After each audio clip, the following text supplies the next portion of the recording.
FYI the third lupin. So ngayon ang ituturo ko sa inyo kung paano i-moves yung queen. Ito po ay queen. For example, dito po yan makalagay.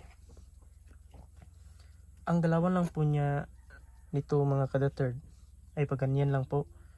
Straight. Dyan. Pwede din dito. At pwede din siya dito. At kasi queen to guys, pwede naman siya pag ganyan. Dito naman, pwede naman siya. Bale ganyan ang moves niya, pwede. Yan. Balik mo, pwede mo yan ibalik. Dito naman, pwede dyan. Balik mo rin. Pwede dyan. Balik mo.